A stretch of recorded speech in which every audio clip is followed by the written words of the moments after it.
Salut la team, pour ceux qui me connaissent pas encore, je m'appelle Seb, je suis forcément un supporter du Paris Saint-Germain, je suis aussi également un grand fan de maillot de notre équipe parisienne, donc ça m'a conduit à aller me constituer une collection dans laquelle j'essaye en fait tout simplement d'acquérir différents maillots avec des objectifs qui ont sensiblement évolué depuis le début de cette collection. C'est-à-dire qu'au début, j'avais en tête de vouloir collectionner tous les maillots disponibles, que ce soit en boutique, bien entendu, ou même par d'autres moyens, de toutes les saisons, tout simplement. Donc domicile, extérieur, dans toutes les configurations. Et rapidement, je me suis un peu rendu compte que ça faisait beaucoup de volume en termes d'espace, ça nécessitait beaucoup de place. Et puis, je me suis dit que j'allais potentiellement me lasser. Pourquoi? Parce que voilà, tous les ans, il y a 3 à 4 maillots qui sortent, notamment ces dernières saisons avec les fameuses collections Jordan. Et je me suis dit en fait que j'allais tout simplement tenter de donner une rationalisation à ma collection. Donc, le premier axe de rationalisation, ça a été en fait de passer tout simplement des maillots qui puissent être vendus en boutique à des maillots un peu plus rares, c'est-à-dire des maillots en stock pro. Peu importe les saisons, donc de l'ancien comme du récent. Pourquoi? Parce que les configurations Stock Pro, elles sont quand même souvent bien plus sympathiques, et puis c'est toujours un peu plus sympa de se dire qu'il y a une petite exclusivité et que c'est des maillots qu'on peut pas avoir tout simplement dans des moyens qui sont plus communs et donnés au public. Donc ça, c'était ma première orientation, enfin ma deuxième, pardon. Et finalement, j'ai décidé en fait de basculer lentement mais sûrement vers ce qu'on appelle le fameux maillot porté ou préparé. Donc les maillots portés ou préparés, c'est toujours plus sympa, comme vous pouvez voir les maillots qui sont derrière, ce ne sont que des maillots portés ou préparés. Et effectivement, plus sympa parce que, par contre, c'est un budget bien entendu qui est bien supérieur par rapport à ce qu'on peut avoir pour certains stocks pro et des boutiques. Mais ce sont des maillots qui, voilà, il y a une petite histoire avec le joueur, avec les événements dans les matchs, ou même la configuration du maillot. Typiquement, les maillots coupe, c'est vrai qu'ils sont quand même un peu plus sympas parce qu'on peut jamais les trouver dans le commerce. Et en stock pro, ils sont seulement partiellement complétés ou partiellement préparés. Donc, j'ai effectivement commencé en fait à échanger tous mes maillots boutique et pro vers ces fameux maillots portés préparés. Et puis, quand j'ai commencé à accumuler beaucoup de maillots portés ou préparés, je me suis dit, là, ça commence à faire pas mal. Et ça serait bien aussi de donner encore un coût supérieur de rationalisation là-dedans, parce que c'est pareil, c'est en termes de quantité de maillots, ça fait beaucoup. En termes aussi d'argent mis sur la table, ça fait quand même pas mal d'argent aussi. Et je me suis dit, il vaut mieux aller essayer d'avoir peut-être un peu plus de qualité. Et la qualité, ça reste subjectif, ça reste par rapport à mon environnement, par rapport à ce que j'ai connu, par rapport à mes souvenirs du Paris Saint-Germain. Et plutôt que de privilégier la quantité par rapport à ce stock de maillots. Donc ça, c'est l'introduction. Voilà, maintenant si vous voulez me suivre un peu plus fréquemment, vous pouvez aller sur mon profil Instagram, il y a l'adresse qui s'affiche en dessous. Et puis n'hésitez pas, si vous avez des questions, vous pouvez venir discuter avec moi, il n'y a aucun problème. Moi, si jamais je peux aider, comme on m'avait aidé au début, je le fais avec un grand plaisir. Alors aujourd'hui, par contre, c'est un peu différent parce que je voulais tout simplement profiter de l'arrivée de ce gros truc pour aller l'ouvrir avec vous et essayer de voir tout simplement ce qu'il y a à l'intérieur, essayer de se faire quelques petites remarques, essayer de noter tout simplement la beauté ou ce qu'on veut sur ces maillots. Puis je pense que c'est un peu plus sympa de le faire tous ensemble. Et comme ça, on va pouvoir aller comprendre un petit peu ce qui est faisable sur le marché aujourd'hui, parce que c'est vrai que le prix des maillots, notamment du Paris Saint-Germain, il a clairement explosé au cours de ces derniers mois, de cette dernière année en cours. Après, il y a eu le confinement, etc. Donc, je pense que ça n'a pas aidé. Les gens, ils étaient comme des fous sur les achats en ligne, forcément, parce qu'on ne pouvait pas aller en boutique. Donc, alors, et je pense que les maillots qui sont dans ce carton, ils sont relativement sympathiques. Et à mon avis, en termes de rareté, ça va faire plaisir à certains d'entre vous. Il y en a plusieurs, normalement. Donc, déjà, alors, celui-là, on va le faire à la fin. Et déjà, la première chose qui est assez intéressante, je vais juste poser le carton là, en attendant.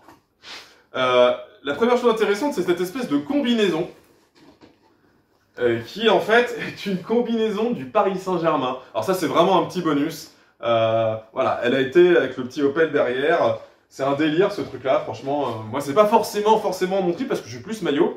Mais celle-ci, elle a été en fait, elle a appartenu à Denis Troche. Je sais pas si vous voyez qui c'est, mais c'est une personne qui a eu une très belle carrière dans le football, qui a été dans le staff du Paris Saint-Germain, notamment lors de très belles saisons.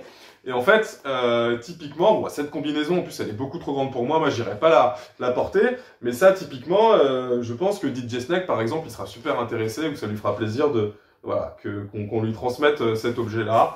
Il faut savoir garder ce qu'on aime et de temps en temps aller peut-être être un peu plus généreux sur des choses où on sait que de toute façon, voilà, on va pas s'en servir. Mais bon, maintenant, on va passer aux maillots parce que les maillots, c'est quand même cool.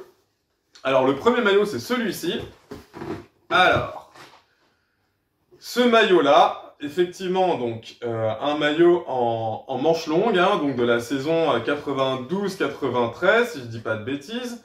Un maillot, donc, à l'effigie de Vincent Guérin, donc le numéro 8 de cette équipe parisienne. Vincent Guérin, qui est quand même un joueur qui a fait... voilà, qui laissera un gros souvenir en fait à tous les Parisiens parce que c'était un joueur, enfin une personne simple, toujours avec le sourire, très volontaire. Et en fait, ce qui est intéressant avec ce maillot, c'est que voilà, c'est une version pro. Et en fait, on a tous les détails qui sont imprimés dans la masse du maillot. C'est un maillot dans cette configuration-là qui n'était pas vendu en boutique. Celui-ci, il a certainement dû être porté en match. Donc, écoutez, moi, je suis très content de recevoir ça. C'est une énorme taille. Enfin, c'est une taille L à l'époque. C'est vrai que cette taille est très, très, très grand. Je vais juste vous montrer d'un petit peu plus proche le maillot. Voilà, comme ça, vous le voyez très, très bien. Et n'hésitez pas à faire des commentaires dessus si jamais voilà, c'est des maillots que vous avez peut-être expérimenté, que vous avez peut-être déjà eu dans vos collections, que vous aimeriez avoir, si vous avez des conseils peut-être pour aller en toucher, etc. En termes de prix, je ne vais pas parler du prix de ce maillot-là parce que c'est assez spécifique, mais les versions boutiques de ces maillots-là, eh ben malheureusement, ça fait partie du paradigme de la collection de maillots, c'est-à-dire que il y a certains maillots qui sont en version boutique qui coûteront même plus cher que des maillots portés de ces 10 dernières années. Il faut aller savoir pourquoi, parce que peut-être qu'il y en a beaucoup moins sur le marché, parce qu'ils sont peut-être un peu plus emblématiques pour les supporters. Et typiquement, c'est vrai qu'il ne faut pas être trop étonné quand on voit des maillots comme ça en version boutique qui sont exposés à des prix entre 300, 400 et même plus cher que ça, parce que voilà, c'est toujours un peu la fameuse loi du marché, de l'offre, etc. Donc bon, on voit ce maillot une dernière fois, donc ça c'est, voilà, je suis très content qu'il fasse partie de mes acquisitions. Et l'autre maillot, on va ressortir le carton pour que vous voyez que c'est pas quelque chose que j'ai préparé à l'avance, on est vraiment dans du live. Et là, on est donc sur ce maillot-là, qui est véritablement exceptionnel. Parce que c'est un maillot donc de la saison 93-94, et qui est extrêmement rare. Par contre, c'est un des maillots qui est décrié en termes de design, qui a été décrié très longtemps, ou alors qu'on trouve tout simplement peut-être moche pour certains d'entre nous, en termes de fans parisiens, mais ce maillot, il est extrêmement rare. Extrêmement rare. Et le design peut-être maintenant un peu plus rétro-vintage, peut-être qui va replaire à certains d'entre nous. Et là où c'est intéressant, c'est que le flocage, donc le numéro 18, flocage d'ailleurs qui là par contre c'est une matière qui a été rajoutée dessus. Je veux dire, c'est pas imprimé dans la masse comme sur le maillot d'avant. C'est pareil pour tous les sponsors de ce maillot-là. Vous pouvez voir là le tourtel, le Commodore au-dessus du nom. Vous pouvez voir aussi le badge Paris Saint-Germain avec tous les autres détails qui sont floqués dessus, quoi. Et effectivement, le joueur, en fait, le numéro 18, c'est personne d'autre que Georges Weah. Donc, Georges Weah, en fait, à l'époque, quand il a rejoint le club, il n'a pas tout de suite porté le numéro 9, mais il a porté le numéro 18. Donc, par contre, ce maillot-là, il n'a pas été porté en match. Non, pourquoi? Parce que le Paris Saint-Germain évoluait cette saison-là, à l'extérieur, avec ce maillot, mais dans une configuration manche longue et ou avec d'autres sponsors. C'est-à-dire que c'était pas forcément le Commodore, mais c'était surtout il y avait du Amiga et du Siat, si je dis pas de bêtises. Donc, bon.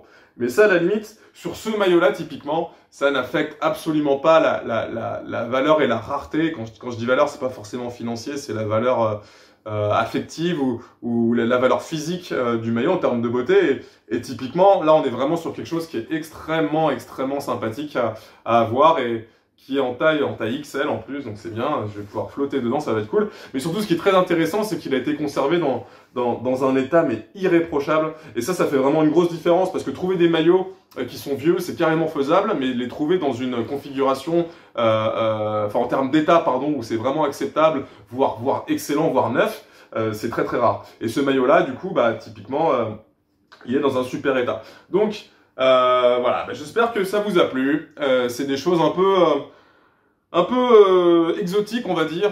Ça change un petit peu aussi des traditionnelles présentations que je fais d'habitude. Et si vous avez des commentaires, n'hésitez pas à les faire dans la bio, enfin dans les commentaires de ce post, pardon, excusez-moi, je cherche mes mots. Et puis, bah voilà, on n'hésite pas à échanger ensemble. Si vous avez des questions, faut pas hésiter. Et puis on se tient au courant. Je vous souhaite une très bonne journée. À tous. Bye.